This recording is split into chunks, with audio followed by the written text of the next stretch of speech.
What's up guys, and welcome to this two-part series achieving fuel efficiency.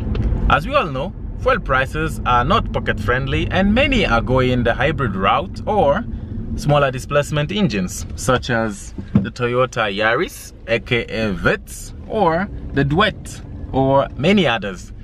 But what if that's not my style and I'd like to own or continue driving my dream car regardless of displacement? Well, stay tuned because we're going to discuss how to get better fuel economy regardless of your engine displacement.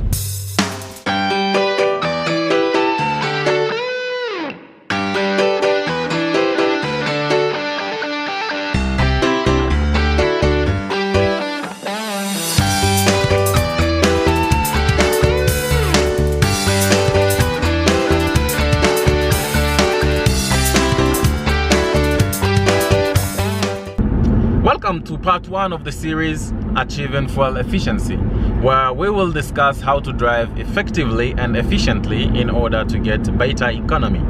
In part 2, we will talk about maintenance, servicing, and what to look out for. So if you haven't subscribed, why not click that red button down below? Also, make sure you check out our playlist in order to get more of what matters to you. So the first thing to do before you even jump in your car is lighten your load. To be more precise, clean up your trunk, and for some, your rear seats as well. Because the heavier the car, the more power it uses in order to move, hence more fuel. So just think through what is needed in your car. I know many of us have unnecessary load and they just sit in your car for days, months, weeks, with the mentality that you would actually use them, but this never really happens. So, kazi kwako. The next to talk about is your right foot, or how you drive. You see, driving from 0 to let's say 50 kilometers an hour requires a lot of energy than when you've already picked up momentum. Therefore, avoid traffic and use alternative routes, even if they are slightly longer. Using cruise control is a safer way to achieve fuel efficiency. So if you have it, just use it. If you have a manual transmission, try shift as early as possible. You don't want to take your car to higher revs, let's say above 2 or 2.5 before you change gears. Instead, keep the revs below 2.5. Drive slowly or gradually until you reach your maximum speed. This is called conservative driving. Ideal speed for saving fuel is about 80 kilometers an hour. So I'm not really too sure when the government says your maximum speed should be 80, whether they actually took this into consideration. So apparently it is better to leave your car on than switching it off if you're not staying in a place forever. What I mean is, you should only switch off your car if you're staying stationary at a place for more than 30 seconds. Okay, let's say about 1 minute. The next is called coasting method.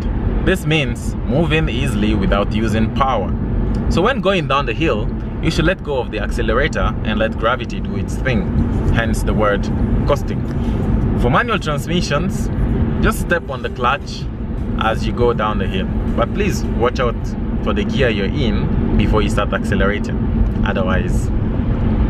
Also, when going up the hill, do it in a steady manner. You don't need to floor your car so that you reach the highest peak at the fastest rate possible. That will consume a lot of fuel.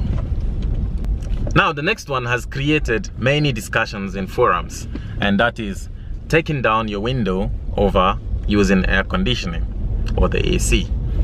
So here's the thing.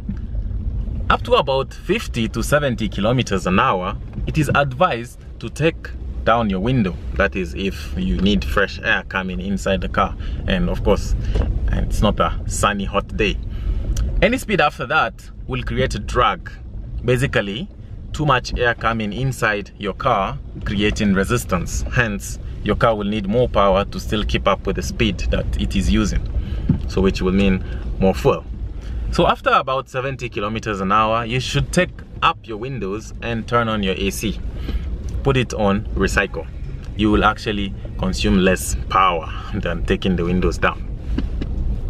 You may not believe what I'm about to say next or even agree to it, but if you can, get a manual transmission over the automatic one. It's not always true, but manual transmission will always give you better economy than its auto.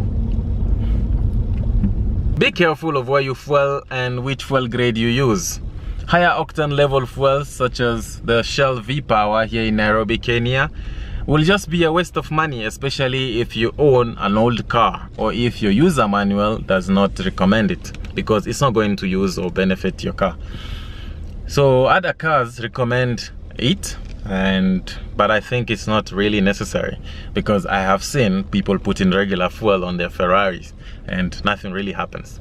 But if you want to take it on the track and you'd, let's say, want to take advantage of that boost and power, then why not use it? So my advice, check your owner's manual and see what's recommended for your car. Some will even say, we recommend X, but you can use Y. Also, if you haven't watched my video on Total versus Shell, please do so. I'll leave the link in the comment description down below. My last but not least, anticipation. There's no need to floor your car taking it to higher revs to overtake another, just to brake immediately due to traffic or an oncoming vehicle forcing you back into your lane. You will lose all that energy that you built. Where are your brakes and discs? So why not just avoid wasting energy and also avoid building energy too quick? Use your engine to brake instead of using your brakes. When you notice you are about to get closer to a car or there is traffic ahead, why not just let go of the accelerator and use the engine instead? But if you want to have some fun or you're late for a meeting, then floor it like a maniac.